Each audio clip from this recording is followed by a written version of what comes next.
Video like जरूर कर लीजिए और ऐसे वीडियो लगातार फ्री में पाने के लिए चैनल को तुरंत सब्सक्राइब कर लीजिए और बेल आइकन को जरूर टैप कर लीजिए ताकि आगे भी सारे वीडियो आपको मिलते रहे। यूट्यूब में फॉलो करते हैं तो प्लीज ये वाला फ्री टेलीग्राम चैनल जरूर ज्वाइन कर लीजिएगा। सारे नोटिफिकेशन सारे अपडेट यहीं पे आते हैं, ध्यान रखिए। दोस्तों, हाईकोर्ट का RO और UPPSC का RO, इन दोनों की एलिजिबिलिटी में डिफरेंस को बच्चे समझ नहीं पा रहे हैं, जिसकी वजह से आपने देखा UPPSC के RO में कई बच्चों के ARO का फॉर्म रिजेक्ट भी हो गया है ना। वो अभी यही कंफ्यूजन में रहते हैं कि CCC और जो O लेवल है वो एक ही है, किसके लिए CCC चाहिए किसके लिए O लेवल, उनको अभी यही नहीं पता है। तो अगर आप इन दोनों में से किसी भी एग्ज़ाम की तैयारी कर रहे हैं तो इसको बहुत ध्यान से देखिएगा, आपकी सारे डाउट को ये दूर कर देगा, तभी आप अच्छे से तैयारी कर पाएंगे। क्योंकि इन दोनों ही की भर्ती जो है 2024 में, आप ये मानिए जून के तो बाद ही होगी, मतलब इस साल निश्चित ही ये होनी है, इसमें कोई दो राय नहीं। और तैयारी आप इतनी जल्दी तो कर नहीं पाएंगे, आपको कम से कम 6 से 8 महीना लगेगा इसको तैयारी करने में। इसकी तैयारी का ग्रुप भी स्टडी फॉर सिविल सर्विसेज में हमने चालू कर दिया है, आप ज्वाइन कर सकते हैं। देखो, सबसे पहले हम बात कर लेते हैं CCC और O level.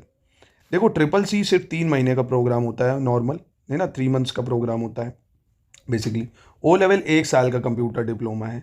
O level CCC के समकक्ष नहीं है, ये गवर्नमेंट ने निर्देश निकाल दिया है पहले ही से। O लेवल के समकक्ष में बहुत से और डिप्लोमा है, वो भी मैं आपको आगे बता दूंगा। मतलब जो हाईकोर्ट का RO है उसके लिए आपको CCC चाहिए होता है, जो हाईकोर्ट का RO है उसके लिए क्या चाहिए होता है, CCC चाहिए होता है। या O लेवल है तो भी काम चल जाएगा, पर जो UPPSC का ARO है उसके लिए सिर्फ और सिर्फ O लेवल चाहिए, इसके लिए सिर्फ और सिर्फ O लेवल चाहिए। CCC से काम नहीं चलेगा, CCC से काम नहीं चलेगा। या कोई भी 1 साल का कंप्यूटर डिप्लोमा चाहिए होगा। क्या मैंने बोला, आसान शब्दों में फिर से समझ लीजिए। अगर आप UPPSC में RO का फॉर्म भरना चाहते हैं तो आपको कुछ नहीं चाहिए, बस साधारण आपके पास ग्रेजुएशन होना चाहिए किसी भी विषय से ना, साइंस से, कॉमर्स से। अगर आप RO का फॉर्म भरते हैं तो कोई भी, सिर्फ ग्रेजुएशन आपको चाहिए और कुछ भी नहीं चाहिए, परसेंटेज की भी रिक्वायरमेंट नहीं है। और अगर ARO के लिए एलिजिबल होना चाहते हैं तो आपको O लेवल या कोई भी 1 साल का कंप्यूटर डिप्लोमा चाहिए। और वो भी कब तक, जब फॉर्म भरने की लास्ट डेट होती है, फॉर्म भरने की जो लास्ट डेट होती है तब तक आपके पास वो डिग्री या डिप्लोमा आ जाना चाहिए, है ना। उसके बाद का होगा तो फॉर्म रिजेक्ट कर दिया जाएगा। जैसे देखो, RO में इन लोगों के फॉर्म रिजेक्ट हुए, स्नातक आवेदन की अंतिम तिथि, मतलब किसी का ग्रेजुएशन पूरा नहीं हुआ था जब ये फॉर्म निकले थे, फॉर्म की लास्ट डेट तक फॉर्म भर दिया, वो निकाल भी लिया पेपर, पर ये फॉर्म रिजेक्ट हो गया क्योंकि इनकी डिग्री इसके बाद की है भाई, है ना। स्नातक आवेदन की जो अंतिम तिथि थी वो यही थी। अब देखो यहाँ CCC जो है, केवल अभ्यर्थी जो सहायक समीक्षा अधिकारी यानी ARO के लिए जो एलिजिबल हैं, इनके द्वारा CCC का अभिलेख संलग्न किया गया है जो विज्ञापन व शासनादेश के में उल्लेखित आहारता से भिन्न है। यानी आप देखो, CCC मान्य नहीं है, CCC मान्य नहीं है UPPSC के ARO में, ये आपको याद रखना है, समझ रहे हो। और फिर देखो, एक बच्चा है ये, इसके पास O लेवल है, इसके पास O लेवल है कंप्यूटर में, पर फॉर्म भरने की जो लास्ट डेट थी उसके बाद का है, इसलिए ये फॉर्म को भी रिजेक्ट कर दिया आयोग ने भाई। तो आपको इन चीज़ों को ध्यान देना होगा, है ना। इसलिए चीज़ें बताई जाती हैं तो पहले से आप सजग रहा करो कि आपको हाँ ये चीज़ें कर लेनी है। तब आप सोचते हो अरे यार कोर्स भेजना है तो ये वैकेंसी के बारे में बता रहे हैं। भाई यार कोर्स ये थोड़ी कह रहे तुम खरीदो, मत खरीदो, कम से कम अपनी एलिजिबिलिटी को तो तैयार रखो।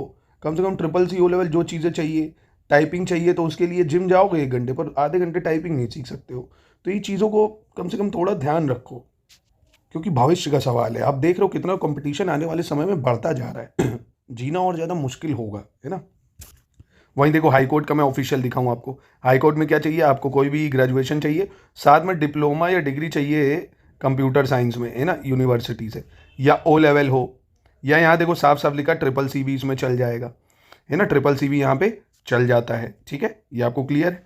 यहाँ पे देखो क्या डिफरेंस है, RO के लिए भी CCC या O लेवल या कोई भी 1 साल का कंप्यूटर डिप्लोमा चल जाएगा, ARO के लिए भी चाहिए, है ना। समझ गए मेरी बात। हाई कोर्ट में जो है RO ARO दोनों के लिए आपको CCC चाहिए होगा, मिनिमम CCC की रिक्वायरमेंट है। O लेवल है तो भी बात चल जाएगी। यहाँ पे दोनों का जो पेपर होता है वो अलग अलग होता है, दोनों का एग्ज़ाम अलग अलग होता है भाई। RO का अलग आप फॉर्म भरोगे 800 रुपये में, ये देखो, और ARO का फॉर्म अलग भरा जाता है 800 रुपये में। दोनों की फीस भी अलग लगती है और दोनों के फॉर्म भी अलग अलग भरे जाते हैं। ये देखो, दोनों की फॉर्म फीस अलग अलग है, दोनों के एग्ज़ाम भी अलग अलग होते हैं। यहाँ पे इंग्लिश टाइपिंग मांगता है, हाई कोर्ट में इंग्लिश टाइपिंग मांगता है 25 वर्ड पर मिनट। और जो आपका UPPSC का RO है उसमें सिर्फ ARO में टाइपिंग होती है, ARO में टाइपिंग नहीं मांगता है। ARO में टाइपिंग मांगता है, वो भी हिंदी टाइपिंग मांगता है। कैसी? हिंदी टाइपिंग मांगता है, ये अंतर है। हाई कोर्ट के लिए इंग्लिश, ARO के लिए UPPSC के लिए हिंदी चाहिए होगी, ठीक है। और UPPSC RO का एक ही एग्ज़ाम होता है, एक ही फॉर्म भरा जाता है, कट ऑफ अलग अलग बन जाती है। जिस भी कट ऑफ में आप फॉल करोगे और जो डिग्री आपके पास होगी उसी के अकॉर्डिंग आपको एलिजिबल माना जाता है उसमें, ठीक है।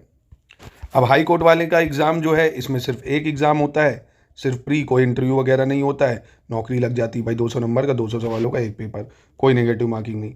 यहाँ पे आपका प्री भी होता है भाई, प्री होता है 200 नंबर का, और फिर 400 नंबर का आपका मेंस भी होता है, 400 का मेंस भी होता है। इंटरव्यू इसमें नहीं होता है। तो ये एग्ज़ाम पैटर्न है, ठीक है। अगर आप इसकी सीरियस तैयारी करना चाहते हैं तो एकदम शुरुआत से सिलेक्शन की तैयारी के लिए आप स्टडी फॉर सिविल सर्विसेज का पेड ग्रुप ज्वाइन करके पूरी तैयारी कर सकते हैं।